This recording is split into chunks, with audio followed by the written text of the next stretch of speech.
할렐루야. 하나님 은혜가 우리 모든 성도님들께 함께 하시기를 소원합니다.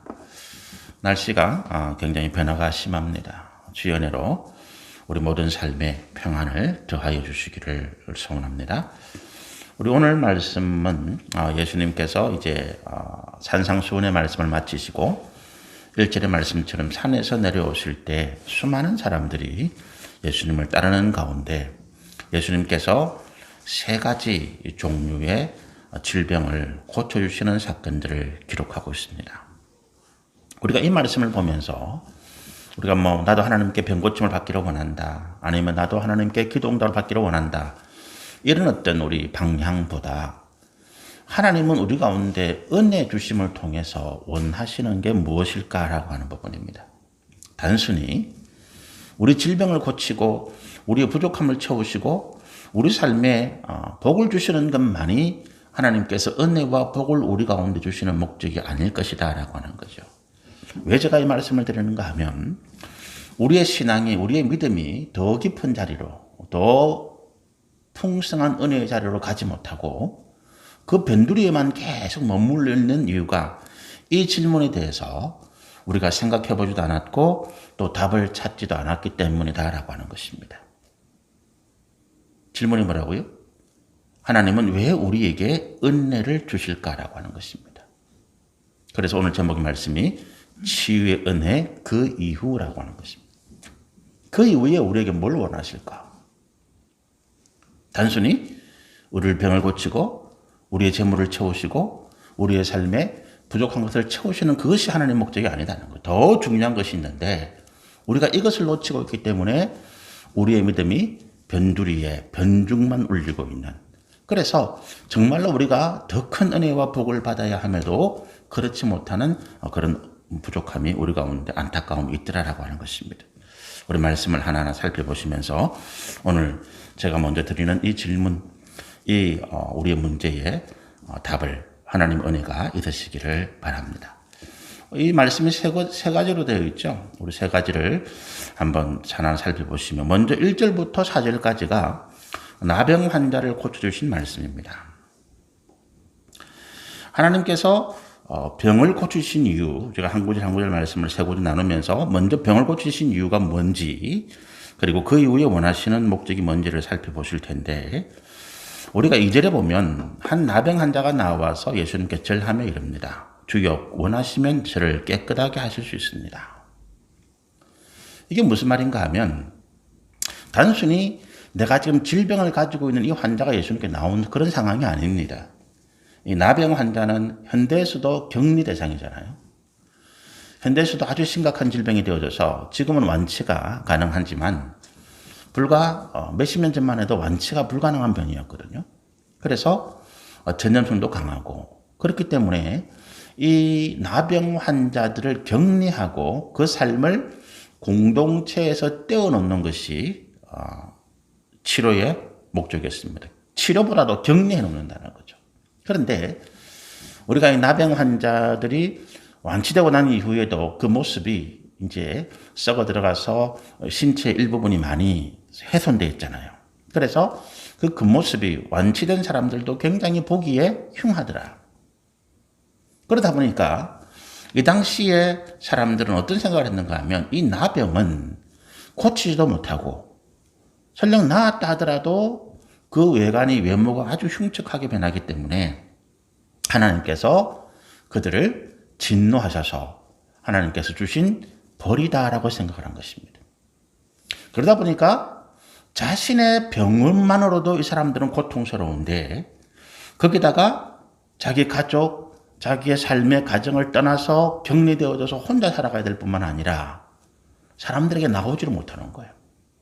나오면 사람들이 죄인이라고 하나님께 벌을 받은 자라고 돌을 던지고 배척하다 보니까. 그런데 이 나병 환자가 예수님께 나왔다라고 하는 것은 그가 대단한 용기, 죽을 각오를 하고 나온 거예요. 돌을 맞아서 죽어도 된다라고 하는 각오를 가지고 나온 사람입니다. 그러니까 내가 죽더라도 나는 하나님의 은혜를 받아보고 싶다라고 하는 거예요. 그래서 내가 죄인이 아니라고 하는, 내가 이 병이 죄로 인해서 온 것이 아니라고 하는 이런 부분들에 대해서 예수님께 나와 간절하게 부르짖는 병자의 간구가 있다는 거예요. 여러분, 우리가 공동체를 이루어가면서 사람들이 살아갈 때 거기에 법률이나 제도나 관습이나 이런 것들이 있잖아요. 우리가 서로 살아가면서 이런 일은 해서는 안 돼, 이런 일은 해야 돼, 뭐 이런 것들이죠. 그런데 이것들이 우리가 하나님께 나오는 것을 해방할 때가 많이 있습니다. 방해될 때가 많아요. 그러나 어떤 이유든지 우리가 하나님께 나오는 것을 방해하고 해방하는 이것들은 그것을 핑계로 나는 나병 환자니까 내가 예수님께 나가면 예수님이 나를 고쳐주시기는커녕 오히려 나를 정죄하시고 그 뒤에 있는 제자들이 나를 돌로 칠 거야. 이런 두려움 때문이든지 아니면 어떤 환경이든지 어떤 조건이든지 다 핑계다라고. 다시 말씀드리면 우리가 하나님 앞에 나오는 것을 방해하고 가로막을 것은 아무것도 없다라고 하는 것입니다. 그거는 다 우리의 두려움 아니면 내가 귀찮아서 힘들어서 내가 하나님께 예수님께 나오는 것을 내 스스로 꺼려하는 핑계일 뿐이지 우리가 하나님께 나오는 것을 가장 기뻐하시는 분이 하나님이시고 우리가 하나님께 나와서 그 은혜를 받는 것을 가장 기뻐하시는 분이 하나님이시기 때문에 어떻게 하든지 어떤 상황, 어떤 환경, 어떤 문제에 있든지 하나님께 나오는 것을 주저하지 말라는 거예요. 두려워하지 말라는 것입니다.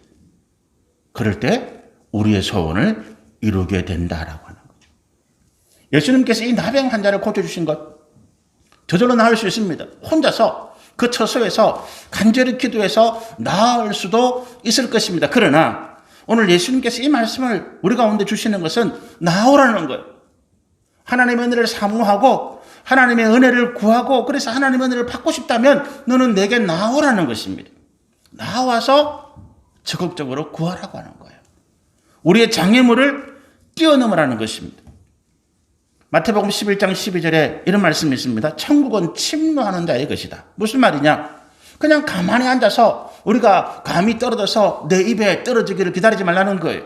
하나님의 은혜가 가만히 내게 오기를 기다리지 말라는 거예요. 적극적으로 구하고 적극적으로 찾고 그렇게 해서 하나님의 은혜를 내 것으로 삼으라는 것입니다. 성경에 보면 그런 말씀이 참 많습니다. 마가복음 우리가 누가복음 5장에 보면 한 중풍병자가 움직이지 못하는데 예수님이 오셨다는 소문을 듣고 그가 예수님께 나아가고 싶습니다. 자기는 못 움직이잖아요. 그래서 자기의 친구들을 부릅니다. 나를 좀 예수님께 데려가다오. 너 어떻게 못 움직이는데 꼼짝도 못하는데 너를 침대채로 내 침상채로 좀 들어가주면 안 되겠나? 그래서 4명의 친구가 침대 모서리를 하나씩 잡고 그 중풍 환자를 옮겨갑니다. 근데 예수님께 가니까 너무 많은 사람들이 예수님을 둘러싸고 있어서 그 집 입구가 막혀버린 거예요. 좀 비켜달라 해도 사람들이 비켜주지 않습니다. 그런데 그 중풍환자가 또 이야기합니다. 어떡하려니 나를 좀 예수님 앞으로 좀 데려다 줘. 그 부탁에 친구들이 머리를 씁니다. 그래, 문으로 못 들어가면 지붕을 뚫고 들어가자.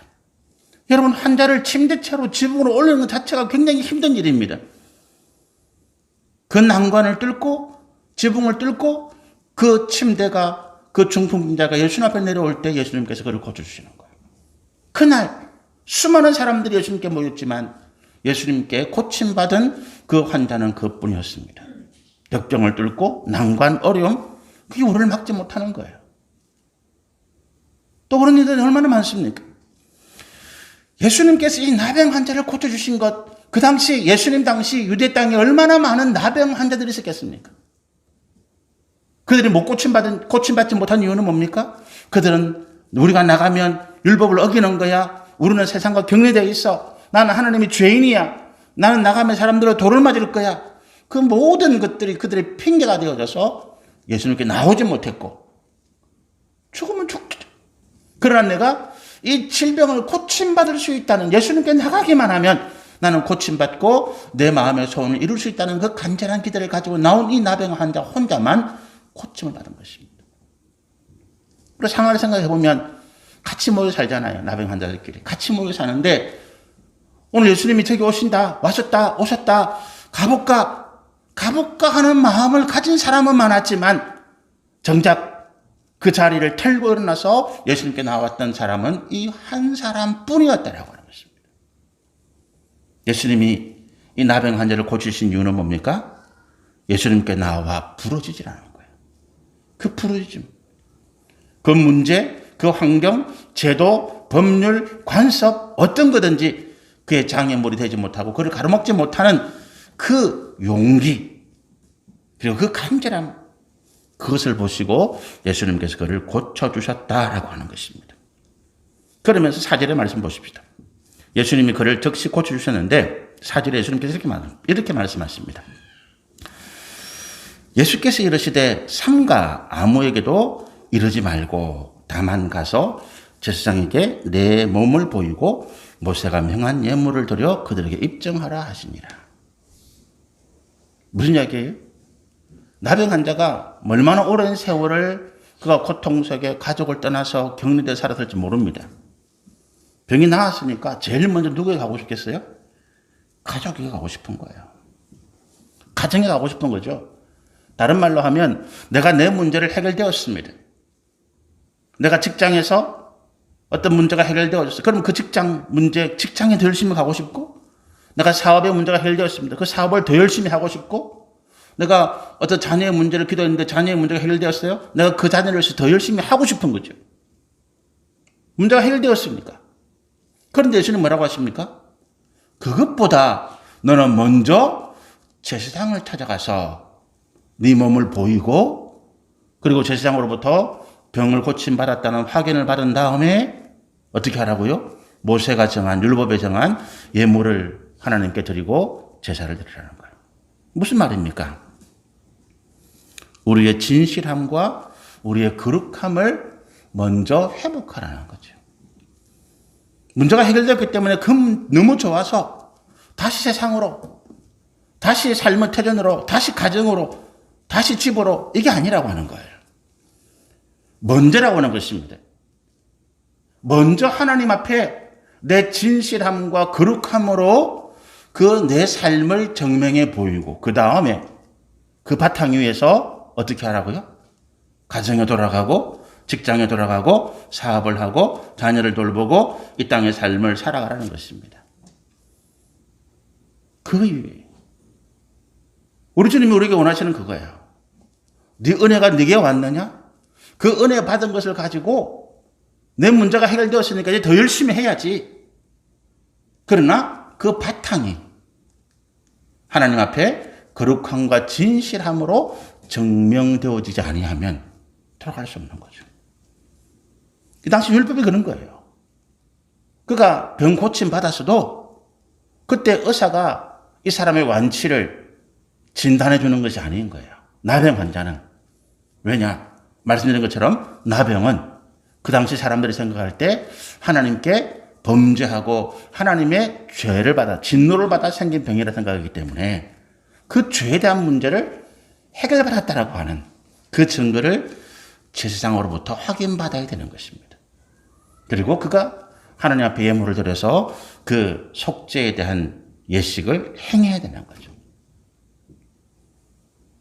이것이 은혜 받은 이후에 우리가 해야 될 나병 환자를 통해서 교육이 되는 말씀입니다. 은혜 받았다고, 내 문제가 해결됐다고 다시 이제 돈 문제 풀렸으니까 가서 더 열심히 돈을 벌어야지. 내 건강이 해결됐으니까 다시 가서 더 열심히 일해야지. 내 직장에, 내 삶에 여러 가지 문제가 해결됐으니까 내가 그 문제 해결된 그곳을 가서 더 열심히 해야지. 그것도 중요한데 가장 먼저 뭐예요? 우리가 하나님 앞에서 내 믿음의 진실됨을 나타내 보이라는 거예요. 하나님께 인정받아라는 것입니다. 그리고 하나님 주시는 그 삶의 은혜가 넘치도록 역사하시리라. 그렇게 주님이 말씀하시는 거죠. 두 번째 내용을 보시면 5절부터 13절의 말씀입니다. 이 말씀은 가버나움이라고 하는 이제 갈릴리 북쪽에 있는 지역인데 이 가버나움은 로마의 병사들이 주둔하고 이제 헬라화가 로마화가 많이 된 도시예요. 근데 여기에 예수님께서 사람들을 만나시고 또 그곳에서 많은 말씀을 전하시는 중에 한 사람이 찾아옵니다. 그러면서 자기를 소개하기를 나는 로마의 백부장의 집에서 일하는 하인입니다. 이렇게 하게요. 이렇게 소개하면서 그 백부장이 나를 예수님께 보내면서 말하기를 그 백부장 집에서 일하는 어떤 사람이 병에 걸렸는데 중풍병에 걸린 거죠. 그 사람을 좀 고쳐주시기를 원합니다. 라고 이야기를 대신 전해준 것입니다. 예수님께서 그 말을 들으시고 그래 그 백부장 집이 어딘가? 내가 갈 테니까 앞장서라. 그렇게 이야기하니까 그 하인이 이렇게 이야기합니다. 그 심부름 온 사람이 백부장의 말씀이 예수님께서 자기의 집에 오는 것을 자기가 감당하기가 어렵다. 그러면서 자기가 군인이기 때문에 군인이 명령하면 상사가 지휘관이 명령하면 그 명령한 대로 모든 것이 잘 이루어지는 것을 안다. 그래서 예수님이 이곳에서 자기 백부장의 집에 오지 않고 이곳에서 그 중풍병을 나으라고 말씀해 주시면 낫는 것을 자기가 믿는다라고 말한 것입니다. 예수님께서 그 말씀을 들으시고 기가 딱 찬 거죠. 그러면서 10절에 이렇게 합니다. 다른 사람들에게 말씀하시기를 내가 이스라엘 민족들 중에서도 이런 정도의 믿음은 못 봤다. 그러면서 그 자리에서 선포합니다. 백부장 집에 그 하인의 중풍병이 낫게 되었다.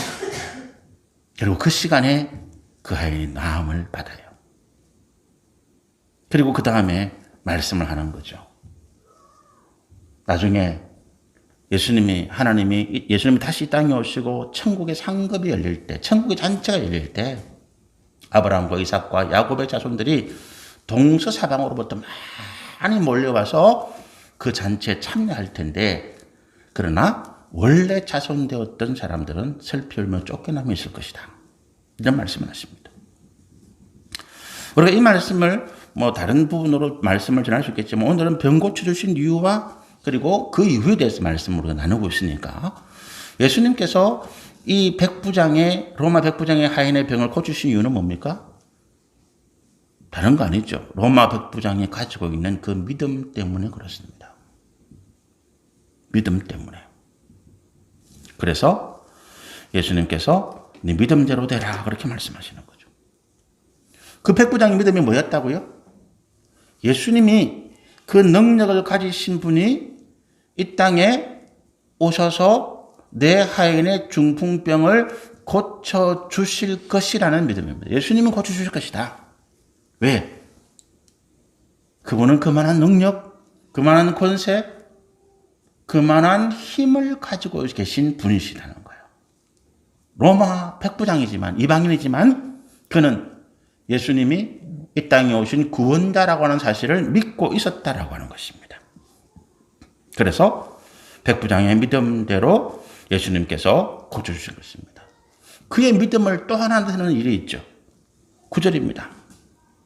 그곳에서 예수님께서 말씀하시면 어느 곳에서든지 예수님께서 있는 그곳에서 명령하시면 이 세상 어느 곳에서든지 그 말씀이 이루어질 것이라는 믿음이죠.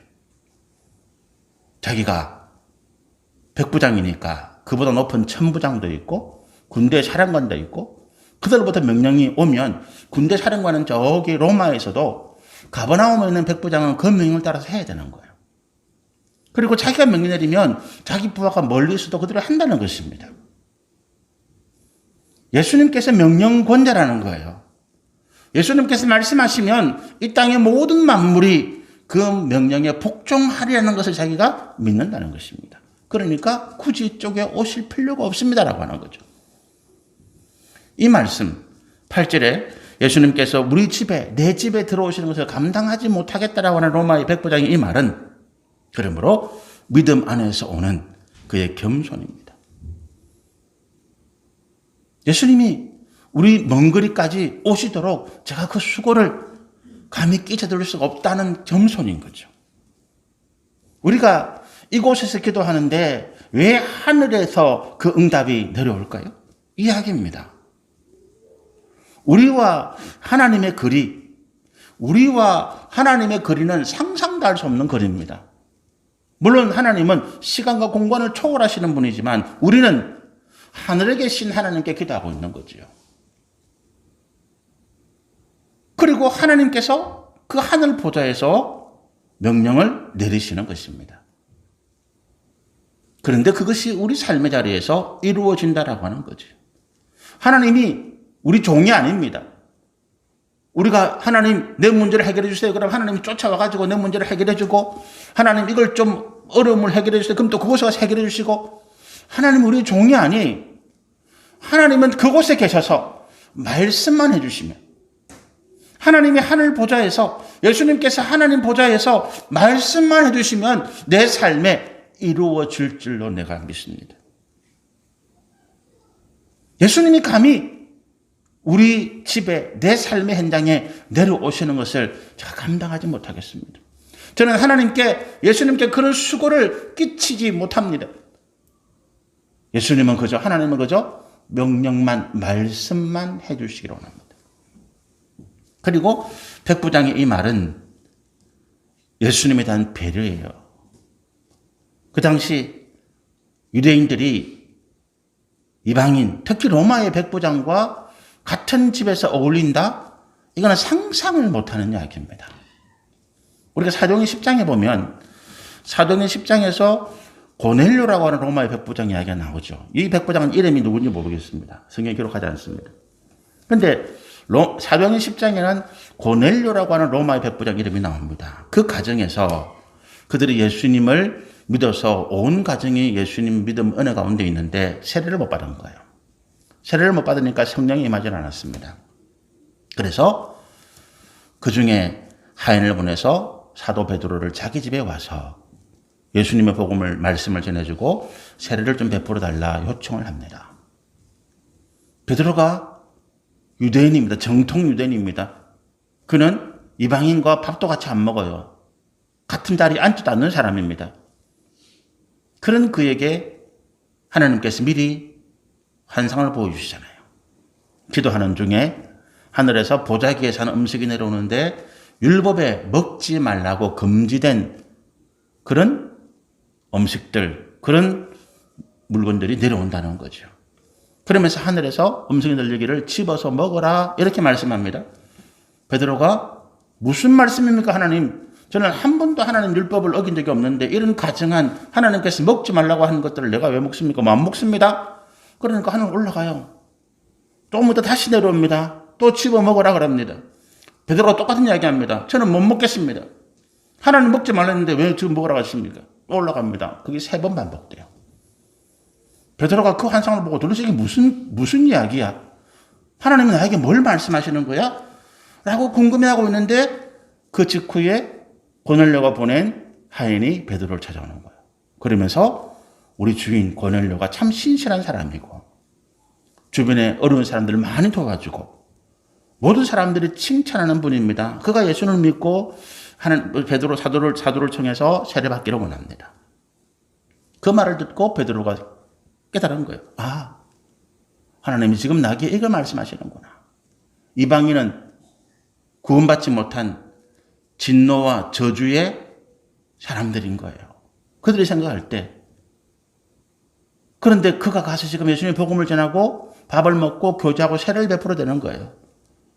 평상시 같으면 그는 와달라 해도 가지 않습니다. 베드로는. 그런데 하나님께서 가라 하셨으니까 갔다 옵니다. 갔다 온 다음에 문제가 생겨요. 같은 예루살렘에 있던 유대교에서 개종한 다른 사람들이 베드로를 비난합니다. 야, 베드로, 네가 예수님의 제자라고 하면서 어디 로마 백부장 가가지고 세례도 주고 네 마음대로 밥도 먹고 그러게 왔어. 너 범죄한 자야. 너 율법을 어긴 자야. 그러니까 베드로가 내가 가고 싶어서 갔나? 하나님의 환상으로 그렇게 보여준데 너가 어떻게 했어? 그래서 갔지 뭐. 이런 변명을 합니다. 예수님께서 이 땅에 하나님의 아들로 구원자로 오셨지만 주변의 많은 유대인들, 바리새인 서기관들이 예수님을 죄인의 친구라고 비난합니다. 로마의 백부장 가버나움에 있는 이 사람도 그걸 아는 거예요. 그래서 예수님이 자기 집에 오시면 혹시 유대인들이, 바리새인들의 서기관들이 예수님을 향해서 당신 이방인과 밥 먹고 말이야, 이방인과 교제하고 당신이 선지자라면서 당신이 하나님의 사람이라면서 어떻게 그럴 수가 있나? 비난거리가 될까봐 이 백부장이 우리 집에 오심을 감당치 못하겠다라고 이야기한 것입니다. 물론 예수님은 그거 아무것도 아니에요. 예수님은 당연히 가시죠. 그러나 우리가 하나님을 섬길 때 우리 스스로 그래 하나님 뭐 이거 좀 아무것도 아니잖아요. 이거는 뭡니까? 하나님 그렇게 해주시는 거 그거 뭐 별 거예요. 하나님 능력인데 그건 아무것도 아닌데 하나님 이것도 못 해주세요. 이 마음은 아니죠. 우리가 은혜를 구한다면 우리가 하나님께 겸손과 우리가 하나님을 경외하고 우리가 하나님을 신뢰하는 그 모습을 보여드려야 된다는 거예요. 하나님, 제가 하나님을 귀찮게 해드리는 것은 아닌지 모르겠습니다. 이런 이야기는 아니더라도 그냥 하나님 너무 당연하듯이 하나님 그거 당연히 해줘야 되는 거 아니에요? 하나님 그거 내가 하나님 자녀라면서요. 하나님 내가 하나님 백성이라면서요. 그럼 당연히 그거 해줘야지. 아 내가 꼭 해달라고 해주고 안 해달라고 해줘야 되는 거 아니에요? 이거하고는 다른 이야기죠. 우리의 겸손과 우리가 하나님을 경외한다고 하는 말이 그 말인 것입니다.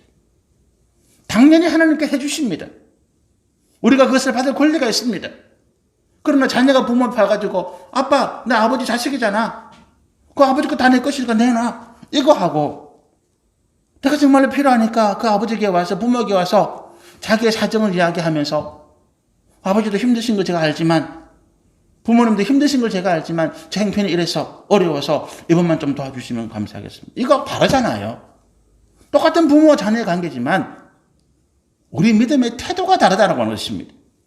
우리가 하나님을 만홀히 경홀히 여긴다는 그거예요. S가 하나님을 경홀히 여겼다. 무슨 말인가요? 그건 당연히 내 건 거예요. S는 야곱보다 형입니다. 장자입니다. 아버지가 돌아가시면 당연히 아버지 거 내 거예요. 그런데 그까지 형님의 명분 그게 뭐라고? 그래서 야곱에게 팥죽 것으로 팔아버린 거죠. 그 장자의 명분 그거 정말 아무것도 아닙니다. 그죠? 실제로 장자인데 동생에게 팥죽 걸 장난치듯이 형님 명분 형님 자리 내 팔아. 아 그래 내 줄게. 팥죽 걸 뭐 그거 장난 같은 이야기예요. 아무것도 아닙니다. 그러나 그것이 하나님을 경홀히 하고 만홀히 여기는 일이었다는 거예요. 그 마음의 중심이. 이 백부장이 그 마음인 거예요. 예수님이 아무렇지도 않게 생각하시는 거지. 그 비난해봐야 그 비난하는 사람들이 어리석은 거지. 예수님은 원래 이 땅에 죄인들을 구원하러 오셨으니까 그 수고를 마땅히 하는 거예요. 아무리 멀어도 가시고 또 아무리 비난받아도 그건 아무것도 아니에요. 하시는 거예요. 그러나 그 은혜를 받는 우리의 마음은 그래서는 안 된다는 것입니다. 우리가 하나님의 은혜를 너무 당연하게 받습니다. 너무 당연하게 받죠. 받고 나니까 그 다음에 뭐예요? 감사가 없는 거지. 고마운 줄을 모르는 거지. 하나님이 정말로 귀하다는 걸 몰라요. 정말로 귀하다는 걸 모릅니다. 어느 가정에 굉장히 돈이 많은 가정이 있습니다. 그 많은 돈을 가지고 어릴 때부터 자녀를 돈으로 키웠어요. 다 키웠습니다. 이 자녀들이 어른이 되고 결혼하고 자녀를 양육합니다. 그런데 아무것도 할 수 있는 게 없습니다. 이 자녀들이 자기의 능력으로 자기의 힘으로 아무것도 할 줄 몰라요. 왜? 문제가 생기면 부모가 다 책임져주고 돈으로 다 메워주니까. 그래서 이 부모들이 가슴을 치는 거예요. 자식들을 잘못 키운 거지. 부모가 귀한 줄도 모르는 거지. 돈이 얼마나 귀한 줄도 모르는 거지. 자기 손으로 돈 벌어본 적이 없으니까. 그런 자녀에게 뭐 억만금을 줘도 남아있겠습니까? 안 남아있는 거죠. 우리가 하나님을 귀한 줄 몰라요.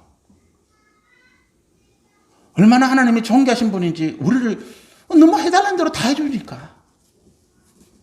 필요하면 손만 내면 되니까. 오늘 백부장과 이 예수님의 병고주심 가운데 그걸 이야기하는 것입니다. 그러시면서 그 이후에 10절, 12절에 예수님께서 저희들에게 백부장의 믿음을 칭찬하시잖아요. 뭐라고 말씀하십니까? 내가 이스라엘 중에도 이만한 믿음을 본 적이 없다 그래요. 내가 진실로 너에게 이르노니 이스라엘 중 아무에게서도 이만한 믿음을 보지 못했다. 10절에 얘기합니다. 모든 사람들이 이방인이라고 제자들이 유대인들이 바리새인들이 이방인으로 배척하고 저 인간들은 하나님의 진노를 받아서 지옥에 갈 영혼들이야 라고 이야기하던 사람들입니다. 그런데 예수님은 그에게 믿음을 보셨다라고 이야기하잖아요. 뭔 이야기입니까? 오늘 우리가 이방인들, 우리가 죄인이라고 멸시하는 사람들이 지금 이 시대에 있습니다, 여러분. 누구죠? 이단에 빠진 사람들. 우리 그 사람들 출입금지, 우리한테 오지 마 그러잖아요. 너희들은 지옥에 갈 영혼이 이러잖아요. 동성애자들 오지 마 그러거든. 이슬람교 믿는 사람들 오지 마 그런다고요. 똑같죠? 우리에게 그 편견을 버리라는 거예요. 그들 가운데도 얼마나 간절한 마음을 가지고 주님을 찾는 사람들이 있겠느냐는 것입니다. 우리의 마음을 열어야 되는 거죠. 그러시면서 13절에 이렇게 이야기합니다. 예수님께서 13절 말씀을 한번 보실까요? 예수께서 백부장에게 이르시되 가라 내 믿은 대로 될지어다 하시니 그 즉시 하인이 나았다. 이 심부름을 받은 사람이 돌아가서 예수님 만나니까 이렇게 이야기하십시다. 그리고 예수님께서 그 당시에 그렇게 명령하셨습니다. 그리고 그 시점이 딱 맞아떨어질 때 이 백부장이 어떤 마음을 들겠어요? 그래, 내가 믿은 이 예수님, 내가 믿은 이 하나님에 대한 믿음으로 내가 더욱더 살아가야 되겠구나 하는 마음이잖아요. 여러분, 우리가 하나님의 은혜를 받은 다음에 그 은혜로 인해서 우리의 삶이 바뀌어져야 돼요. 우리의 문제와 상황이 해결되는 것으로 만족해서는 안 된다는 거죠. 시간이 없기 때문에 여기까지 하겠습니다. 나머지 14절부터 17절 말씀 다음 주에 말씀 나누겠는데, 우리의 문제는 어디 있는가 하면 우리가 은혜를 받았는데 은혜가 뭐라고요? 우리의 문제, 우리의 괴로움, 우리의 어려움, 우리의 고통, 우리가 당하는 모든 환난을 하나님께서 면해 주시고 해결해 주시고 고쳐 주시고 풀어 주시는 게 은혜입니다. 그런데 은혜 받은 우리는 그 상황이 끝난 것으로 만족해요. 그리고 예수님을 떠나버리는 거죠. 잊어버립니다. 처음에 말씀드린 것처럼 이런 마음가짐들이 우리가 믿음의 변중만 올리게 하는 거예요. 하나님께서 은혜를 주신 이유는 뭡니까? 오늘 우리 이 나병 환자처럼 또 백부장의 하인처럼 그리고 뒤에 말씀 가운데 나오는 우리 베드로의 장모처럼 또 16절 17절에 수많은 귀신 들린 자들과 수많은 병자들이 예수님을 찾아왔을 때에 그들을 고쳐주신 것처럼 예수님은 우리의 문제, 우리의 고통, 우리의 어떤 어려운 상황이 해결되어지는 것으로 만족하시는 게 아니에요. 우리가 병원에 가서 우리 병을 고침받는 것과 치료받는 것과 하나님께 기도해서 우리의 병이 고침받는 그 차이가 여기 있는 겁니다. 우리가 병원에 가서 수술하고 약을 먹고 치료하더라도 하나님께서 우리를 고쳐주셨다고 고백하는 이유가 다른 데 있는 게 아니에요. 나는 그 하나님께로 가겠다는 거예요. 단순히 내가 병 고침받은 병원 의사에 끝나고 난 다음에 고맙습니다 인사할 수 있죠. 아이고 내 어려운 병을 고쳐줘 수술해줘 감사합니다. 조그마한 선물 하나 할 수 있어요. 그렇지만 내가 다시 그 병원 갑니까? 안 갑니다. 내가 다시 그 의사 만날 일이 있습니까? 안 만납니다, 여러분. 다시는 그 병은 쳐다보기 싫어요. 하나님은 우리의 병을 고쳐주시지만 하나님이 우리의 병을 고쳐주셔서 우리가 감사 헌금도 하고 우리가 하나님께 찬양도 합니다. 그리고 하나님 빠빠이 나는 이제 건강해졌으니까 나는 다시 내 일터로 내 작업장으로 내 삶으로 돌아갈 거예요. 하나님 잊어버리고 산다는 거예요. 병원에서 의사가 고쳐준 것과 하나님이 우리를 고쳐주신 똑같은 삶이 우리 가운데 있더라는 거예요. 이건 믿음이 아니지요. 그래서 또다시 우리가 어떻게 한다고요? 똑같은 문제, 그보다 더 힘들고 더 고통스러운 문제 가운데 힘들어하고 있더라는 거예요. 하나님께서 내 병을 고쳐주셨습니다. 내 문제를 해결해 주시고 내 삶의 고난과 어려움을 해결해 주셨어요. 뭐 때문에? 이제 하나님께 나오라는 거예요. 이제 하나님께 집중하라는 거예요. 더 이상 우리의 문제가 악화되지 않도록 하나님의 말씀을 지키고 순종하라는 거예요. 그 목적입니다, 여러분. 우리가 그 목적을 잊어버리고 있기 때문에 은혜 받은 이후에도 나는 여전히 변화가 없더라는 거. 잠시 그때 감격이에요. 잠시 그때 감사한 것 뿐입니다. 똑같이 또 내 삶은 고통스럽고 문제 가운데 힘들어하고 고난 가운데 허구적거리고 하나님 앞에 또 우리가 원망하기도 하고 불평하는 그런 삶으로 돌아간다는 거예요. 예수님께서 우리 가운데 병 고쳐주신, 은혜 주신 이유, 그 이후의 삶을 어떻게 살아야 될지 오늘 말씀드린, 또 다음 주에 계속해서 드릴 말씀을 통해서 우리가 더 깊은 하나님의 은혜, 믿음의 자리로 나가게 되시기를 소원하고 축복합니다. 기도하겠습니다. 걸어가신 하나님.